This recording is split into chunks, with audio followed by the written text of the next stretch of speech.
welcome back to my place. I'm talking a bit quietly because it's still pretty early down here. This is my favourite time of the day. It's gorgeously quiet in my garden and I get to watch the whole world wake up around me. I've got my morning rituals, a big cup of tea, and pretty soon I'll go see my gorgeous girls who are definitely awake and always waiting for me. This is a day in the life of my beautiful goats. Good morning, everybody. There are lots of reasons why gardeners love goats, and we will get to them, I promise. But right now, in this first quiet slice of a goat's day, it's milking time. I'd like you to meet Gertie. She is an absolute sweetheart and is around 5.5 years old. And this is her daughter, Gilly. She's around 3 years old and while still gorgeous, is a bit feistier than her mum. I love them both so much. Some people say too much, but I don't agree. It's super important to have at least two, otherwise they can get lonely. Just like you and me, they need to have each other for company.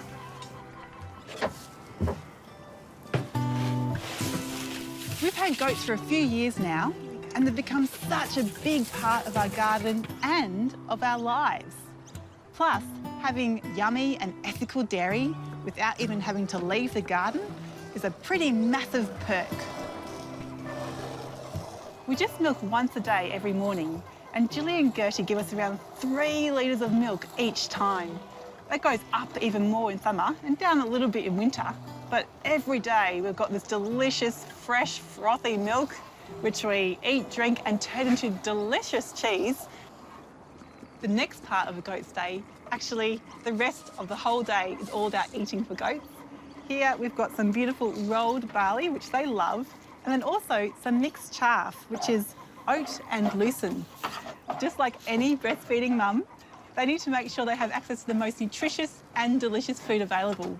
And so we make sure that we give it to them so they're happy and healthy.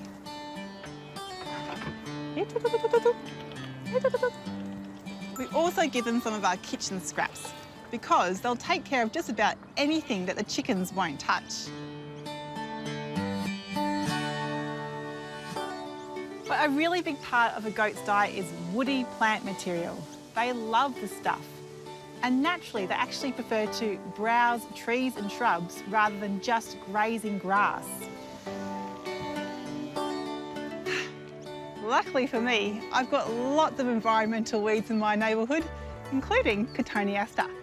So I like to go on little expeditions on my bike, cut some down, drag it home, and offer it up as a beautiful gift to my girls. Our goats are very well loved. We even built them a little ramp to a timber deck on the roof so they can have their dinner and the views at the same time.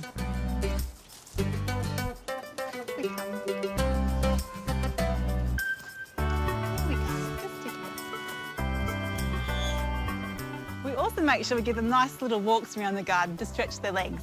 And while they'll love free reign of the veggie patch and the orchards, it's not going to go down so well. So we make sure we keep them on a lead. And sometimes we'll tether them on around a 5-metre line to give them a bit of free reign of a particular patch. We only do this when we're at home though, so we can check on them often to make sure they're not tangled and that they always have fresh water available. But be warned, they will eat anything and everything within that radius. They'll eat trees, bushes, weeds, even blackberries. And that's actually one of the reasons why gardeners love goats. They are walking weed destroyers. We actually inherited some pretty noxious and gnarly weeds at this property. We've got stuff like Tagesasti, Photinia, and of course, lots of Cotoneaster. And we decided to actually keep them on site, manage them really well, all so that we can provide our goats with lots of diverse, nutritious fodder to keep them healthy. So Gertie and Gilly are a big part of our weed management strategy. They help us manage all these plants, keeping them under control to ensure they never become a problem plant for us or our neighbours. Goat manure is fabulous stuff, A couple of times a year, I'll scrape out the whole goat yard, wood chips and all, pop them into the compost bays where they'll break down, all those weed seeds included, before we then put it onto our fruit and nut trees where it feeds the soil and keeps our garden happy. This way. Come on, Gilly. I'll go all the way. At the end of the day, we make sure we pop them back in their pen where they're safe and sound overnight. The floor is covered in straw, so everybody's kept nice and clean and cosy.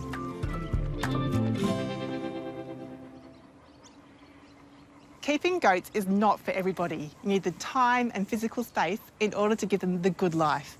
And check with your council to see if there's any regulations and permits you need to follow for keeping livestock.